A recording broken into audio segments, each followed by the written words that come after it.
All right. Let's just wait. Let's give it a minute for people to join.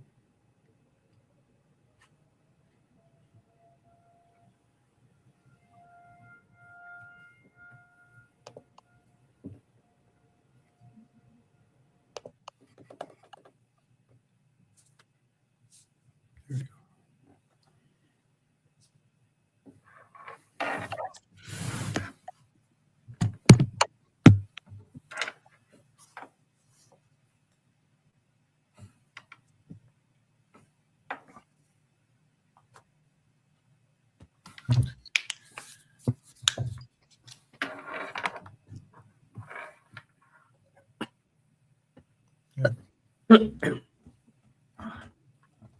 Just waiting for people to join.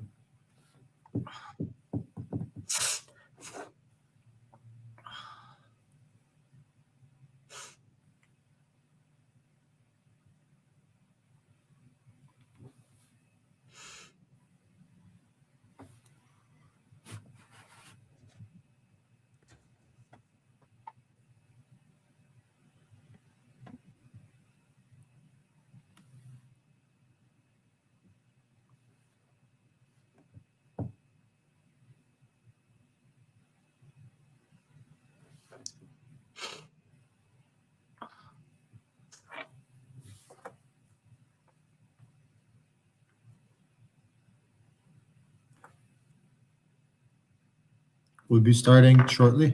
Just waiting for people to join.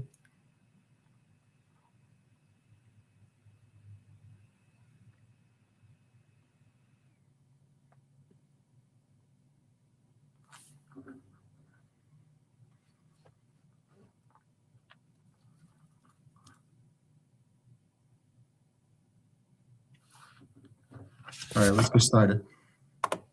So, Assalamu alaikum and welcome to another webinar of the Shia Muslim Professional Group, proudly hosted by the Imam Mahdi Association. My name is Adam Beydoun. I am an accountant at CBIZ, a law student, and your host today on behalf of Imam. We are grateful for your presence at this event. As tax season approaches, we often feel overwhelmed by forms, deductions, and decisions. But it's also a golden opportunity to realign with our values, financial responsibility, generosity, and spiritual integrity. Today, we're honored to have with us two experts, Brother Bakr Musavi, a managing partner at Adage Accounting with almost 30 years of experience helping thousands of clients navigate tax benefits with clarity. Sister Tala, a respected accounting teacher in our community who will help us connect the world of income taxes, religious obligations, and spirituality. Sister, feel free to ask questions throughout today's webinar, and we will address them during the Q&A portion at the end. So, to kick us off today, Brother Bakr, can you give us a rundown on tax basics? What income is taxed? Who needs to file? And what dependents can we claim? Go ahead. Sure. Thank you, Brother Adam. Thank you for having me here. It's an honor to be a part of Imam organization and to be able to serve the community at large, especially in this area of taxation. And before I get started, no, it's just a disclaimer. This should not be considered as any kind of tax advice.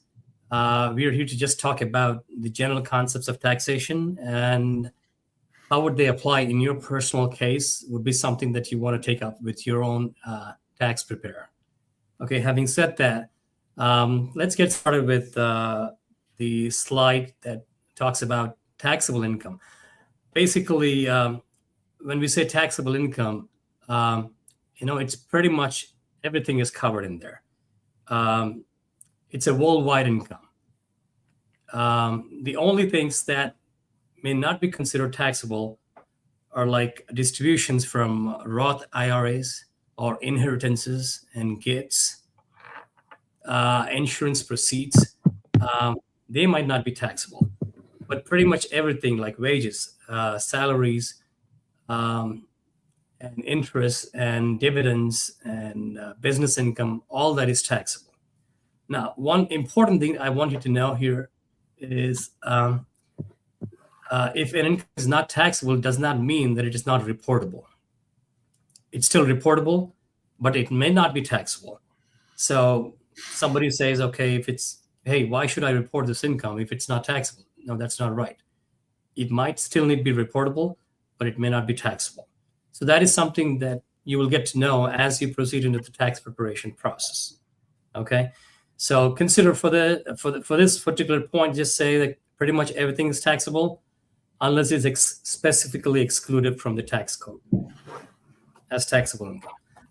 Now, U.S. taxpayers, basically all U.S. citizens, green card holders, and even people who are visiting USA, and whoever has cleared the substantive presence test. I mean, they must have lived in USA for a certain amount of time, and they are required to file a tax return. And what income they would be reporting, it's worldwide income. It doesn't matter. Even if you're not a green card holder, even if you're not a US citizen, if you're just here for a certain number of days during the tax year, you are still considered to be a US taxpayer based on the tax code. All right. So this is something you, again, go to your tax preparer and check with him based on the duration of your stay. All right. And then coming to filing statuses, we broadly have the most popular being single, and then you have married filing joint, and then you have married filing separate, and then you have the head of the household, and then you have the qualifying surviving spouse. Now, there are subtle differences between these different filing statuses. Single is, just single, and married filing joint, where both these spouses file their taxes together on one form. There are no two 1040s. There's just one 1040, and both actually report, and the tax liability is calculated based on what they report jointly on that on the tax return. And in some cases, spouses choose to file separately. And what cases that might be, that's a different situation. But even if you're married, it's not required that you should file your tax returns jointly. You can very well file them separately. So that's something called married filing separate. And then you have the head of the household. In some cases, one of the spouses is separated from the other spouse, and they satisfy a certain number of conditions based on how much of the support they are providing their dependents and all that stuff. They might be eligible to file as head of the household. And again, each of these filing statuses have their own standard deductions there, which is pretty much different from the other filing status. Okay, and coming to talk about the dependents and tax credits, I will just briefly touch on the different kinds of credits we have. Just give me 1 second. I don't want to miss out on anything here. The most popular one is the child tax credit. And the credit is basically for every qualifying child who is under the age of 17. And this credit basically, one important thing you have to know here is child tax credit is not necessarily a refundable credit. What it does is basically it reduces your tax liability, and based on how much your tax liability, it could reduce the whole of the tax liability. And if there's not enough of tax liability, then you might get some part of the tax credit, which is $2,200 per qualifying child. Some part of it may be refundable to the taxpayer. And then we have something that's called credit for other dependents, which is a flat out $500 per qualifying dependent. And again, this is also a non-refundable credit. When I say non-refundable, what that means is it reduces your tax liability. What if you don't have a tax liability? You don't get that credit. So it's not a it's a tax credit basically. So that's something to know about the credit for other dependents. And then we have what you call child independent care credit. This credit basically offsets the cost of daycare, nannies, or day camps so that you can work or look for work. Basically, the purpose of this credit, the child independent care credit, is for you to go look for work, or actually work. While you're doing that, if you have any dependents or children at home, so you get to take advantage of that credit. And finally, the most important of all the credits, the earned income tax. Why I say most important is because most people that under medium to or less than a certain, who are making less than a certain amount of income per year, depending on how many kids they have and all that stuff, they get what you call the earned income tax credit. And this is something the government actually helps you out because of you being a low income taxpayer, helps you out depending on the size of your family, depending on how much earned income you have. So this is something, this is a refundable credit again. That means this will come back to you as tax refund. Okay. And then I think we can go on to the next slide, Brother Adam. All right. Thank you, Brother Bakr. That was very insightful. Now, can you give us an overview of deductions most people miss, and is there anything left that they can do for 2025 tax year now in 2026? Okay, one thing this is a typical situation where husband and wife, they're filing a tax return. They have a kid who goes to college, and they are not aware. Well, obviously, the taxpayer is talking the tax preparer is talking to the tax preparer, as the husband and wife, right? And they don't know most of the times that their kid who is going to college actually receives a deduction for, tuition. So most of the times I file the tax returns without,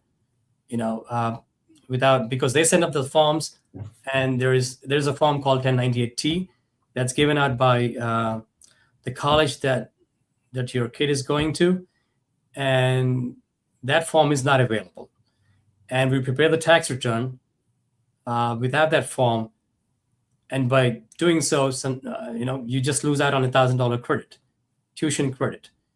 So this is one often missed out credit, and this again is a refundable credit. And if you miss out on this, you need to, all taxpayers who have kids going to college need to check with your kids' school whether or not they're receiving Form 1098T, and that's very often missed out by most taxpayers. And also, what do you call student loan interest? And again, in some cases, the student loan is backed up by the parents' guarantee, so they get to take a deduction for the student loan interest themselves. It doesn't have to be taken on the kid's tax return, if there is any. The parents can still claim that interest deduction from their own tax return for the loan that is being guaranteed by the parents. And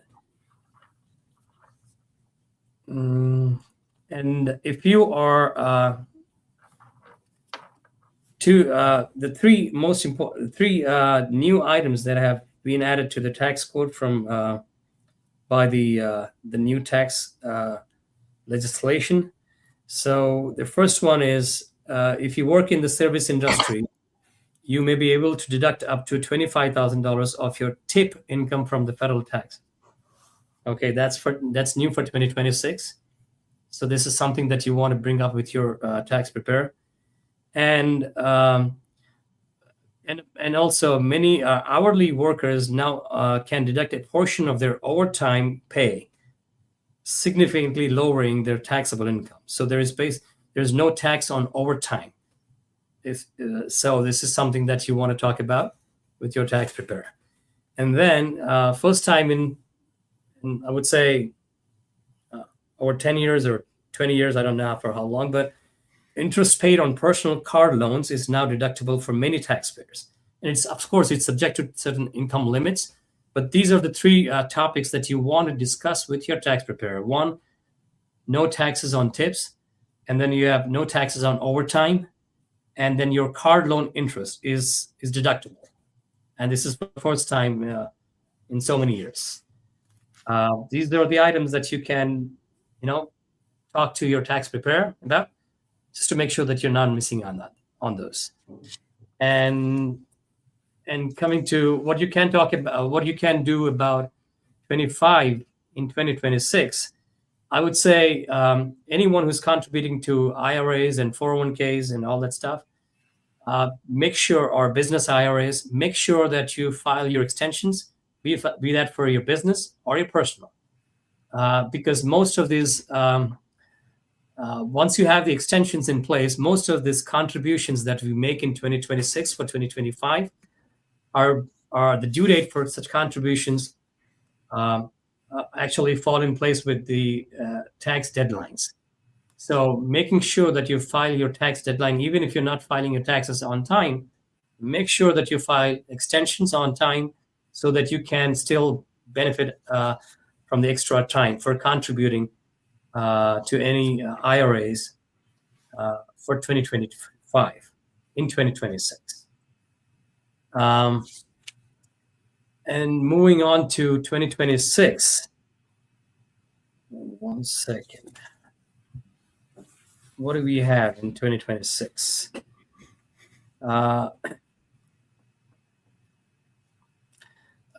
There are some new tax exemptions coming up for military personnel. And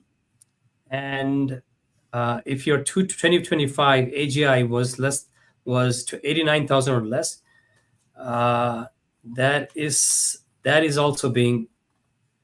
that income limit is also being increased for 2026. Let's move on to the next topic. I mean, the tax code is not.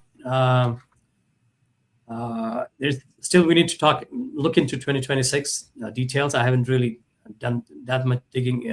That's something will come up in 2027. So as far as 2025 is concerned, make sure that you file your extensions on time to take advantage of the time that you will get to contribute to IRAs in 2026 for 2025. Brother Adam, something? Thank you for that.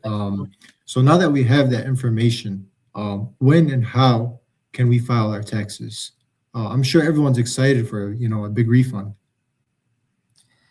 Well, there is a tool online. Well, there are multiple tools actually. If you go online to irs.gov/e-file, free file. Hold on. irs.gov/free file. You will see a number of service providers actually providing free filing service. But again, it's based off of how much income you make and how many different sources of income you have and what kind of sources you have and how many dependents you have and all that stuff. So this is something that you want to just check it out first. See if you can qualify for filing free. It doesn't hurt to do that. But if you're not qualifying for a free filing this season, then I would strongly suggest go to your tax preparer who you've been using so far, or you can check with us too. And refund advice, I would give my own example. There was a time when, initially we were getting, my kids are now grown up, so there's not much of a possibility for a refund now. So we are actually taxpayers. But there was a time in our lives where we had tax refunds coming in. And so I had a big, with small kids, obviously you drive a van. And based on the situations back then, I had to borrow a car loan at 15-20% interest rate. And I hated that. So, for 2-3 years at least, we got that tax refund, big amount. And I used those tax refunds to pay off that car.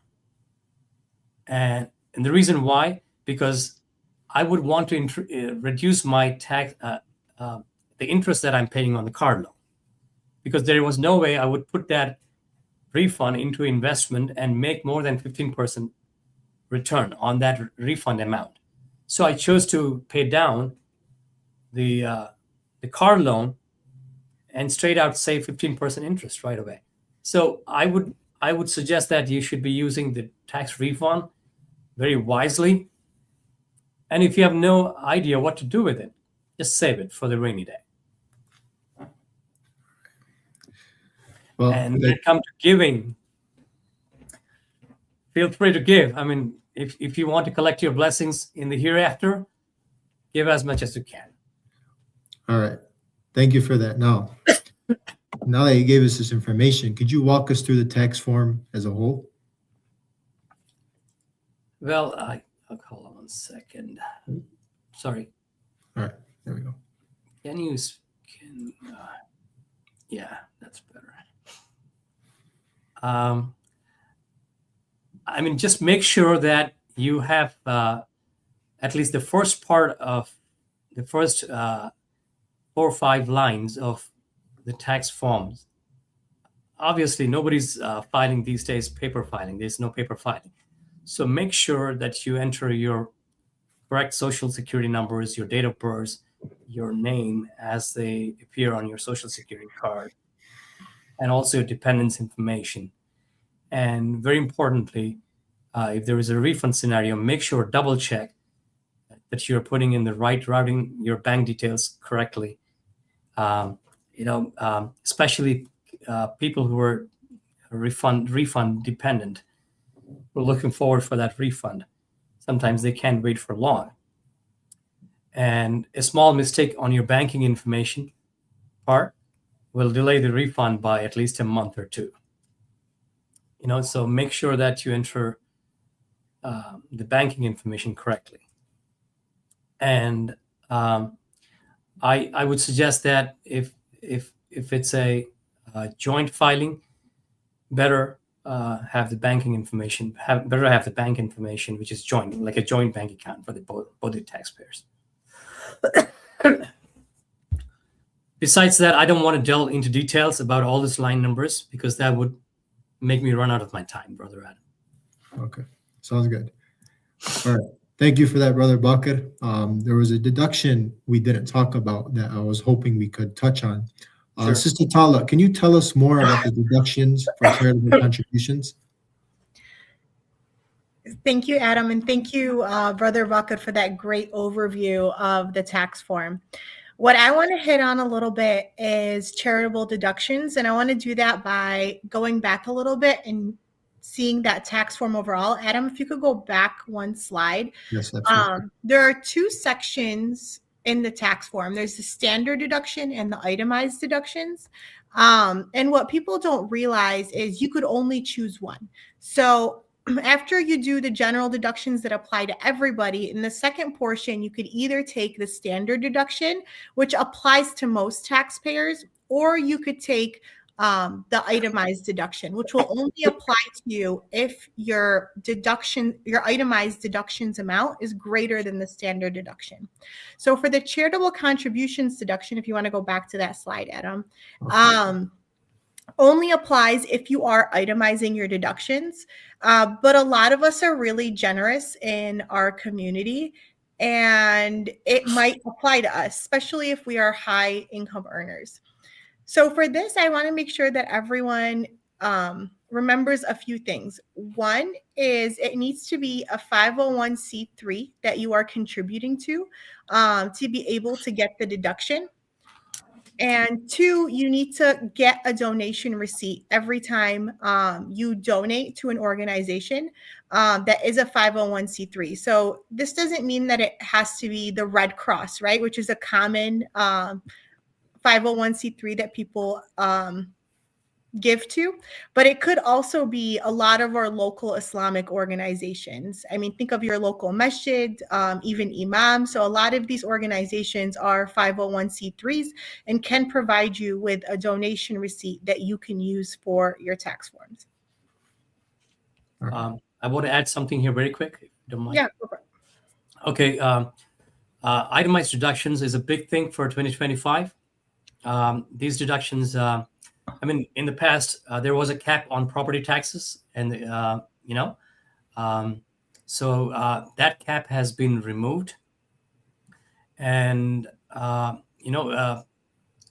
it's up to 40,000 now. Before it was 10,000. Now it's 40,000.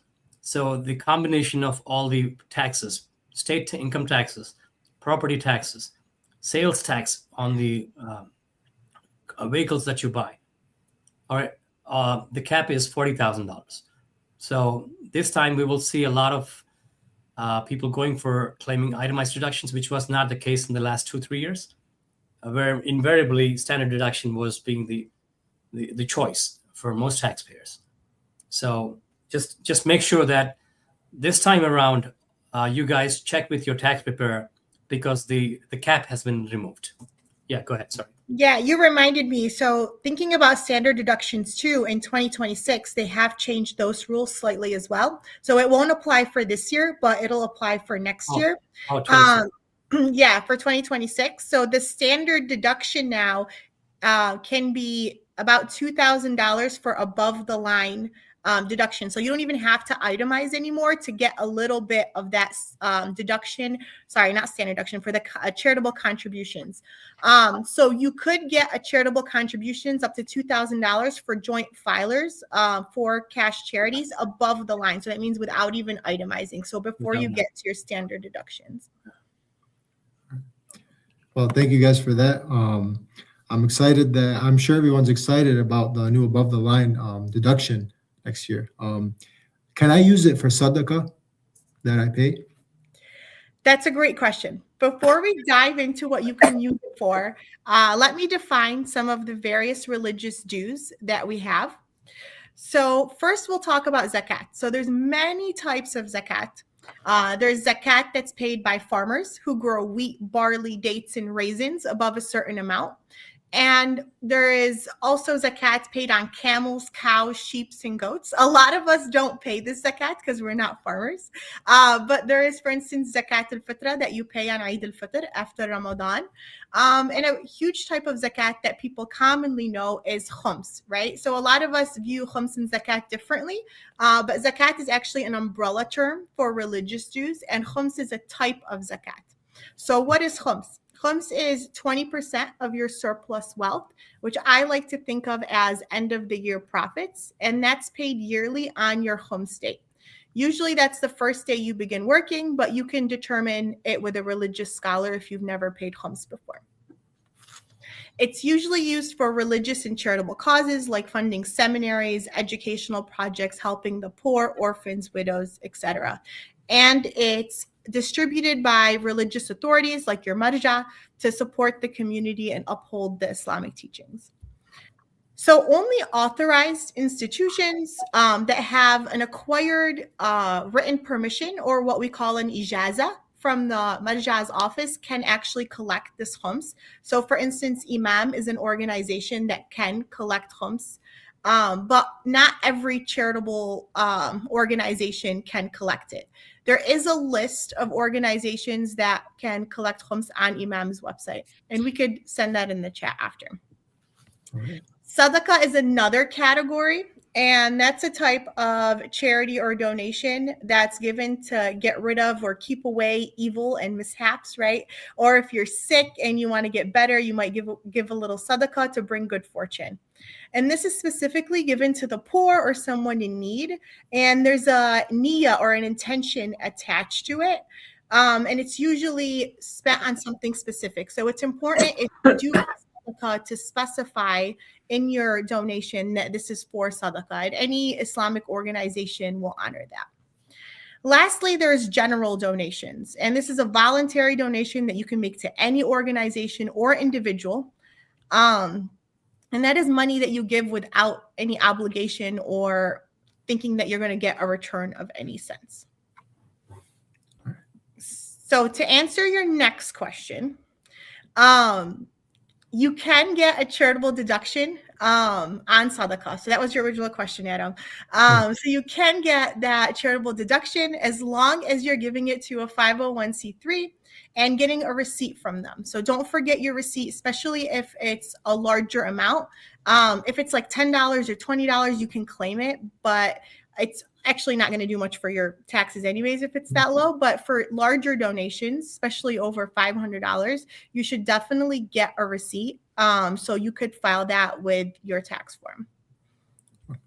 Thank you for that. I have a little bit more. Is that okay? Oh. I want to also note that this doesn't only apply to sadaqah.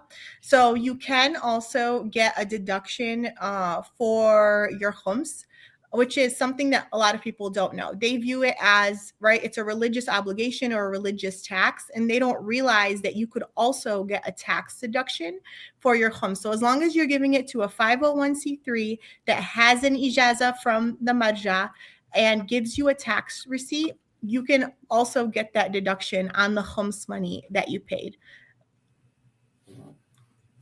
All right. So do I have to pay both? Yes, absolutely. Many people have that as a misconception. They think if you pay your khums, then you no longer have to pay your federal income taxes. Or if you pay your federal income taxes, then you no longer have to pay khums. But they are both obligations. Khums is clearly a religious obligation. And if you have more questions about that, I refer you to your marja. But when it comes to federal income taxes, I think it's really important that we realize that the Maharaja say, as long as we live on this land, we cannot break the rules of this land. We need to follow the law. And with that being said, that means it's our wajib or an obligation for us to follow the law and pay our taxes. And Can I add to the second point there? Yeah. As far as the question, can I deduct my khums from my federal income tax? This is something that you will have to sit down with your accountant or your tax preparer towards the end of the year, because most at least good amount of taxpayers actually make their contributions to khums from their business accounts. So, and again, khums is dependent. Business profits are a big part of how the khums is calculated. So you might want to consult with your tax preparer, your accountant, in coordination with your, whoever you're a mukhallid of, to get a proper balanced answer on it. Yeah, brother. That's it. okay. Well, thank you guys for that. Don't worry, I will make sure to pay both. However, will being so focused on getting tax deductions cloud my intentions when giving religious dues to charity? Yeah, this is such a good question. It's so hard because you might feel like you're not giving for the right reasons if you're so focused on getting that tax form, right? Or making sure that it's deductible. But it really goes back to realizing that you're still giving this money, whether you're going to get a tax deduction on it or not. Your niyyah was already there. It was there whether you're doing it for khums, for a religious obligation, or giving for sadaqah, or just any general donation, your niyyah is pure. So for example, if I have a neighbor that really needs a fridge and he asks me, like, can you help me out? And I go gladly, deliver him a new fridge to the house. I'm not going to be like, hey, can you give me a tax donation form? I need to deduct this on my taxes. Like, that's really unreasonable. But you're going to give, from your heart, and that's what you're going to do anyways. So it's great if you can give to an organization, a 501c3, and get a tax form and deduct it. But I don't think we should stop giving just because we can't get a tax benefit. But a lot of us already give to these organizations and forget to get that tax receipt and forget to deduct those things. So that's really what I want to hit on, is if you're already doing these donations, make sure that you're also deducting them, because it's a win-win situation. Thank you for that. You gave me a lot to think about. Now, I would like to transition to a joint panel where we can dive deeper into these topics. If you guys want to get started. Yeah, cash gifts. This could be understood as also a contribution. When we say cash gifts, I mean, from a business also actually gives out gifts.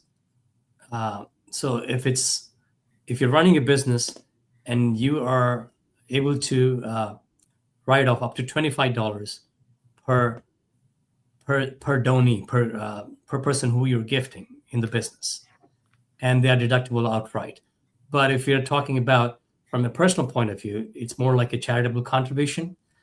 And again, if it's cash based, and if it's over $500, Sister Tala, if I'm right, if it's over $500, you need to have a receipt for that. And the onus of providing the receipt to your taxpayer is yours. It's not the responsibility of the organization that you're donating to.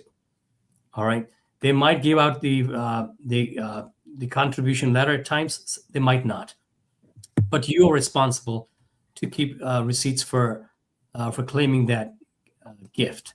If it's over $500, if it's within $500, then you don't have to, as part of your itemized deductions, you don't have to have a receipt. Like, for example, most people donate at the sadaqah box every masjid or the center, Islamic center has. You go and you drop in some cash in there. Obviously, nobody's giving you a tax receipt for that, which is okay. But if you keep those deductions within $500, so that you can get away with it without wanting to provide a receipt of that gift to your tax preparer. And number two, what should one prioritize? Paying off debt, saving, or giving? I think I answered this question earlier on. I mean, I can sum up this saying that it's your priority, right? I mean, if you have no priorities, sometimes they come in different forms and shapes and colors and sizes. So we really can't put a priority tag to it. It's urgency sometimes. So if there is nothing like that, it's a normal situation, and then you're confronted with whether to pay off a debt or put it as a saving or a giving, then you should actually look into what is the interest rate that you're paying in case of a debt, or if you're putting in a savings account, what is the I don't know. It's outside my domain to comment on the halal and haram side of savings and interest and all that. But from a purely tax point of view, if you have a better savings rate, go for it. And as far as giving is concerned, as Sister Tala said, I mean, it's always a tax advantageous position to take, especially if you're donating to a 501c3. Yeah, and I think with that, something good to remember is there is probably a perfect answer of what you should prioritize based on what's most advantageous for your financial position, right? But then there's also your ihra, right? Like, think about it, and from a religious point of view, you also have to think about your soul and what might be advantageous for your soul. So that might not be exactly what it is on paper. If you were to invest that $50 you have and get a return on it, or maybe it's not 50, maybe it's 500 or 5,000 or 50,000. You might get a big return on the extra $50,000 you have. But sometimes donating them or giving them, even if you don't get a tax deduction, will be much better for your soul. So I'm not here saying give away all your money. Obviously, you need to save. You could refer back to, my saving for retirement webinar that we did. Saving is definitely important. But giving is just as important, if not just for your financial position, but just for your soul and your akhirah as well. I'll take on the next question since I already have my mic unmuted. So what is the most common mistakes when applying religious dues to taxes? Honestly, I think the most common mistakes is people don't file both. And then the second most common is I think a lot of people are scared. They're scared to apply their religious dues to their taxes. They're scared to take that deduction because they don't want to be affiliated, right, with a religious organization. There's that fear around that, especially living in the United States. But all these organizations are already registered. People know they exist. They know that we attend these organizations. We shouldn't have that fear. They're 501c3s. We should definitely take those deductions. And I think something I forgot to mention that is really important to mention is you can also deduct your taxes, your federal income taxes from your homes. So it goes the other way as well. So even though you're deducting your homes for 1 year, the next year when you do your homes, you're deducting out the federal income taxes that you paid on your homes that previous year. You're deducting your homes from your, I messed that up. Okay, let me start over. So 1 year you deducted your homes from your federal income taxes. The next year when you're paying your homes, you could deduct your federal income taxes from your homes, because we said homes is whatever's left from your income. So you take all your Good point. all your revenues, you take out all the necessary expenses, and federal income tax is a necessary expense. We talk that we live on this land and it's an obligation for us to pay taxes, which means it's a necessary expense, and you could subtract it out of your revenue to make your profits, right? Or your income to make your profits at the end of the year that you take the 20% out of. So you could deduct, right, your federal income taxes from your homes as well. So keep that in mind when you do your homes the year after. Okay. So, next slide. Point number 4, consideration number 4. Sister, you want to take that up? I will add to it later on. Yeah, so I think with tax smart giving, I like that term. So thinking about giving in a tax smart or advantageous way, it's really just focusing on making sure that you're getting those tax receipts, you're able to deduct them if that's what you want to do, right? So deduct those charitable contributions on your tax returns. And a lot of this can be planning, right? So most of the time, for people, they can't do itemized deductions every single year. But if you pack some of your charitable contributions together in 1 year, so let's say you save some income for the next year and you decide to give a big charitable contribution to your local masjid that wants to expand. Let's say they want to build a gym in the masjid. So you could combine a few years of contributions that you would have given to the masjid into 1 year, make it a large contribution, and get a tax form for it. So that way you can, or a tax receipt for it. So that way you could deduct it from your taxes in the itemized deduction section if you normally wouldn't meet itemized deductions. Okay, let me add to what you just said. How can Muslims fulfill both religious obligations and civic duties through tax smart giving? By and large, I've seen one situation over and over again in my practice, whereby people in America, especially from our communities, they give out help, monetary help, to their relatives, friends in their home country. Excuse me. And you have to know that your idaras, your 501c3 organizations, also indulge in activities across, outside the border of USA, in different countries. So one way of donating to your family, friends overseas is via channeling these donations through your local organization. Excuse me. For example, there is an organization that handles, some kind of a charitable activity outside USA. For example, let's say I'm from India, so I'll talk about India. There is some charitable organization in India which is kind of collaborating with the organization in the US because they both share the same exempt purpose. So if you can channel those contributions through your local entity, which is in collaboration with your foreign entity, and the foreign entity can pass that help out. It's a win-win situation for you and for the organization that's actually indulging in such a thing. And finally, the recipient is also happy about it, which, by the way, happens to be a relative or friend. This is a far-fetched idea, but it's possible. This is something that you want to talk to your organization about. Thank you guys for that. Before we head into our Q&A section, let's talk about some IRS updates for 2026 so you can begin tax planning for the next year. Brother Bakr.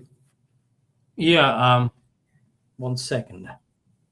I think we talked about this already at the outset. Sister Tella, I think the 40,000 cap is applicable for 2025. I just looked it up. So do emphasize on the itemized deductions this year with your taxpayer. Make sure that you go through that regardless. And the standard deductions have gone up. Give me 1 second. I don't remember the exact amounts. I need to pull that out here. The standard deductions have been adjusted for 2025 tax year. So this year it's $15,750 for the single filing status. Married filing joint gets $31,500. Married filing separately, it's again same as single. Head of the household gets about $24,000. And God forbid, someone has to file like a qualifying surviving spouse, they get $31,500. So they have been hiked up pretty much because of the inflationary trends in the economy. So you're getting a better tax deduction. And if you are a senior filer who's over 65, or if you're legally blind, then you have up to 6,000 additional standard deduction available for this year. So, and yeah, those are the most important adjustments for 2026. And on the big, beautiful bill, the depreciation, the bonus depreciation for business owners, the business, excuse me, the bonus depreciation is being phased out.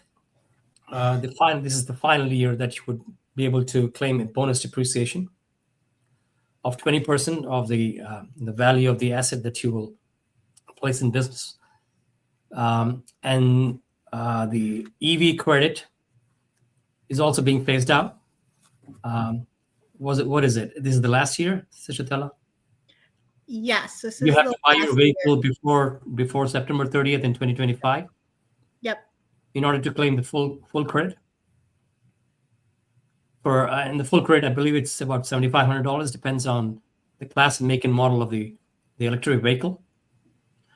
And the 401k contributions and Roth changes. The contribution limits to 401k and Roth both have been increased. You might want to check the actual amounts of increase with your tax preparers. Yeah, Brother Adam, can move forward. Well, now we're going to start our Q&A section. So I'm going to start taking questions from the chat, and you guys would be willing to answer them. So someone asked from the, let's see, child services credits, do they apply to after school programs? Yes. So it can, depending on what the after school program is like. So it qualifies if it's primarily used for childcare. If it's an actual full educational program that's after school, that does not count. But if it's primarily a childcare, so usually like public schools will have like an after school for an hour and a half, that might be paid, or even like a private school might like keep your child an hour and a half later till you come back from work. Schools end earlier. If it's primarily for childcare, then yes, it could count towards that. As opposed to overnight, something like an overnight program. Yes. Yeah. Okay. So someone else asks, could you please give an example where filing an extension would be prudent or beneficial? Well, especially if you have paid taxes in the prior year, on your 1040. All right.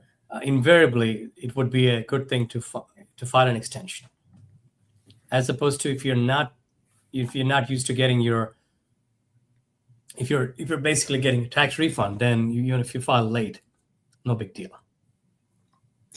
So how do I fill out my tax return influence for my child's FAFSA application?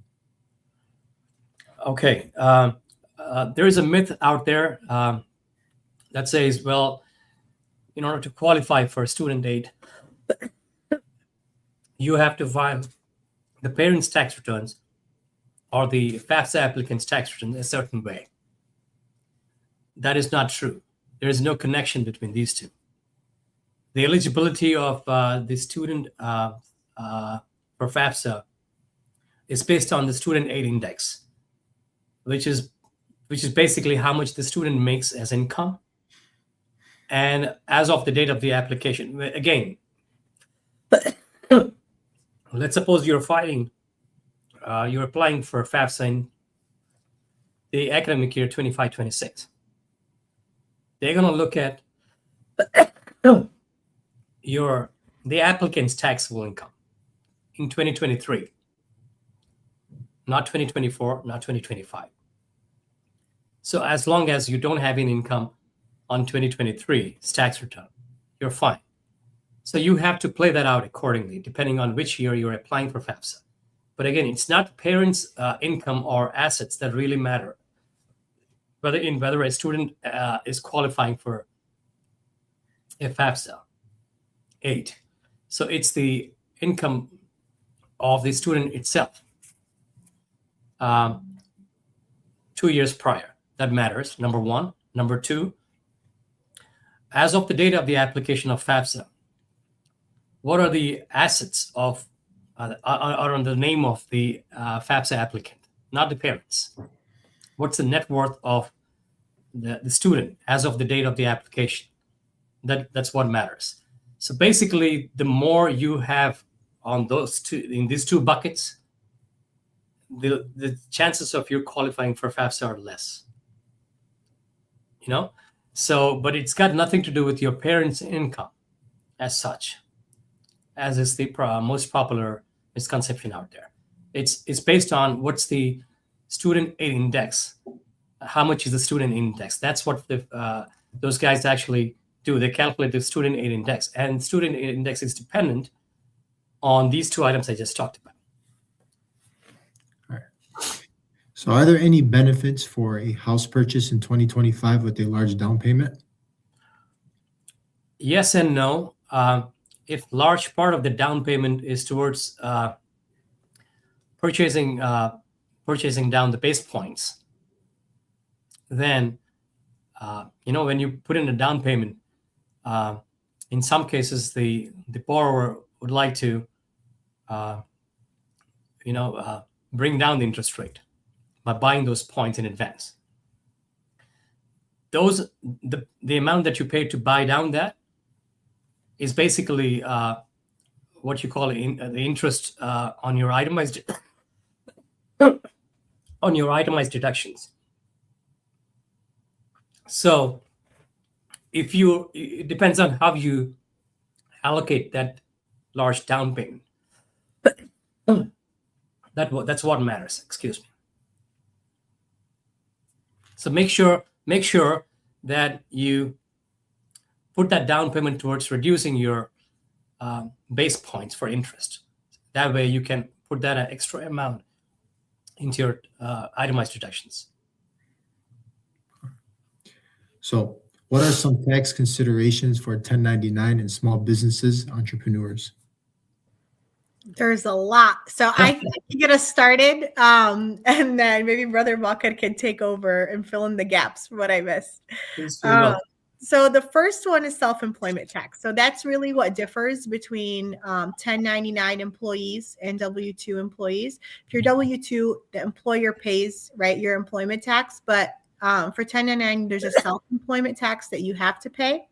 The other one is quarterly estimates and payments. And a lot of people forget this. So if you are a taxpayer, right? So we talked about like a lot of people get refunds, but if you're someone that has to pay taxes at the end of the year, make sure that you are doing your quarterly estimates and payments so you don't get penalized. And then there's a lot of common deductions, right? There's the home office deduction, business mileage and vehicle expenses, the business portion of maybe phone and internet, other supplies, software, marketing, advertising, any professional fees you have. So if you hire a CPA, an attorney, continuing education or certifications, the hard and fast rule is as long as these deductions are ordinary and necessary for your business, you can deduct them. A big one to think about, and I think this was the last one I'll mention, and then I'll let Brother Bakr take over, is thinking about the deductions for your retirement accounts, so an IRA and your HSA, because these contributions not only reduce your income tax, but also your self-employment tax in some cases. So being mindful of those is also really important in maximizing them. Well, somebody's looking for extra information on that. Go online, look for Schedule C, type in Google for Schedule C, and it'll bring out a form, Schedule C. It has the detailed bullet points of all the items that Sister Tala is talking about. So if I purchased an electrical vehicle last year, can I still claim it on my tax return? The generally answer is yes. As long as it was filed before September 30th or bought before September 30th, 2025.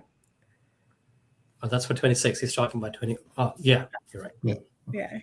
So I was also wondering, is it better to file married filing jointly or married filing separately? Can I answer this, Stella? Yeah, go for it. Oh, okay.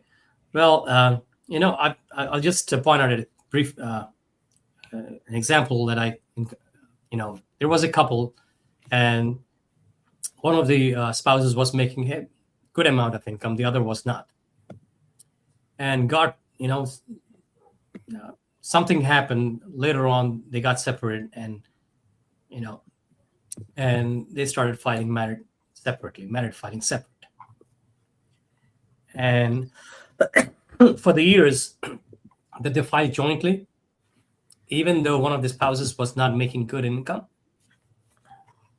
legally she was held responsible for the taxes that were owed on all those years that she filed jointly with her husband. So in cases like this, it's prudent to, I'm not suggesting anything here, and God forbid if anyone goes through a divorce or something like that. But this is something that you want to look into, number one. And number two, if you want to file separately, then you have to pretty much give up all the credits and good deductions that otherwise were applicable only for married filing joint filers. Yes. Can I add something, Adam, before we move on? So I think a big thing for our community that we first should touch on is to be able to even file married filing jointly, you have to be legally married. So if you're just Islamically married, you can't even have that option. So that is something to look into. You're filing single, not even married filing separately, if you are not legally married. So that's the first thing you should make sure, like, am I legally married or am I just Islamically married? Second of all, the hard and fast rule I would say is married filing jointly usually wins out.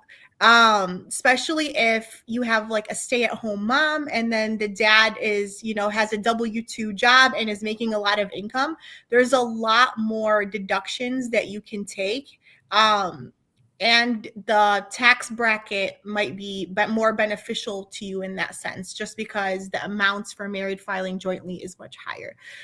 So I would say start there, and then talk to your specific tax preparer about special cases. And I think the other big one, so you mentioned like high risk, right? Whether it's a divorce or high risk businesses. The other big one is large medical deductions. So if someone got really sick and they have large medical deductions, there's an AGI limit on that. So I would talk to my tax preparer to see if married filing separately is actually beneficial for me if we had a lot of medical deductions. All right. Thank you for that. Now, how do I save a registered LLC with zero revenue?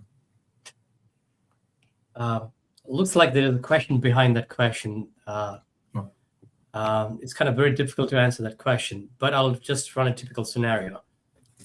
At times when you're starting out a business, the revenue is hard to come, or it's probably not starting yet. And the business needs to incur a lot of expenses upfront just to stay afloat and start earning revenue down the lane. Mostly startup expenses. So if you have an LLC and if you're planning on opening a business, and all your startup expenses you can run through the LLC and take a negative K1. Take a loss, and you can offset that loss against your other earned income on your personal tax return. So it doesn't have to be an LLC. It could be a regular corporation as well. As long as you're able to write off those startup expenses. Doesn't matter which entity it is, LLC or corp, doesn't matter. But there is I think the time available is 5 years that you can write off all of your startup expenses. There are some exceptions to it, but that's a general rule. So someone asks, let's say if I'm a doctor and my annual income sometimes reaches $1 million before taxes. If I donate $100,000 to an Islamic center authorized by Imam, how much of that amount will I get back in tax deductions if I declare it to the accountant who handles my tax returns? Well, we can answer questions based on personal variables. This is something that you will have to talk to your accountant, or you have to become our client. I'm just kidding. Yeah, there's definitely a lot of variables to it. Like, what is your AGI? What is your tax bracket? But if, let's say, you assume you're in the highest tax bracket, right, 37%, and you don't hit any AGI limit, you could save $37,000 in taxes. So we'll assume that's the right answer. So make sure you get a tax receipt and file that with your taxes. So someone asked in the chat, would you But I like the idea of 100,000 being donated to an Islamic center. Yeah, exactly. I'm going to support it. So you're going to save a lot on your taxes. Right. So someone's asking, would you provide recordings of today's webinar? Yes, today's webinar will be posted on YouTube for you guys to rewind and watch. Someone else asked, my son worked for 6 months last year and left. Will he need to file a tax return? I would say Yes. most likely he must have had withheld some federal taxes for the 6 months that he worked. So the only way he can get that money back is by filing a tax return. But again, how much he made is actually the determining factor, whether he's legally required to file a tax return or not. Yeah, I believe that's really low, though, isn't it? About like $15,000. Yeah, in the ballpark, yes. In the ballpark, yeah. So I assume if you work 6 months, I would hope that you made more than $15,000. So keep that in mind as well. Yeah, it's basically the standard deduction, which is $15,750. Yeah. So if he's making anything less than that, then it doesn't make sense to file a tax return unless to get a refund for his federal taxes. All right. Is there any more questions you guys want us to cover? I'll wait a little.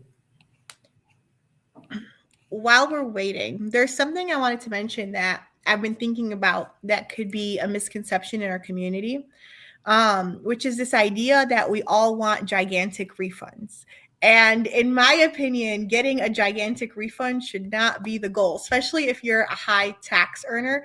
A lot of us who are high income earners, so a lot of us who are lower income, yes, get your refunds, use your refunds. But those of us who are higher income earners, you really want to think about your tax strategy and not getting necessarily all this refund, but thinking about how you're estimating, right, the taxes you're paying throughout the year, whether that's on your W-4, whether that's our quarterly estimates, because you don't want to give the government this interest-free loan for a whole year and then get that money back. You're paying it to the government. That's why they're giving you this refund back. So what you're really trying to do is get to a zero amount or even have to pay money. A lot of people think paying money is bad, but it really means that you didn't give the government a huge loan throughout the year. It's not an awful thing as long as you're not paying so much that you're over the amount to like get penalized by the IRS. On a different note, one additional point. Most taxpayers in our community misunderstand tax extensions. Basically, the extension is always for filing. It's not for paying taxes. So just because you file an extension doesn't mean that you don't owe taxes on as of the deadline. All right. So make sure that you file both for you pay your taxes on time and file an extension as well. So if you're filing an extension and if you're not paying your taxes on time, there will be penalty and interest for that, regardless. So it doesn't seem like any more questions rolled in. So with that, I'm going to wrap up the webinar. This slide is our contact information. If any of you are wanting to reach out, here's the information to reach out to us.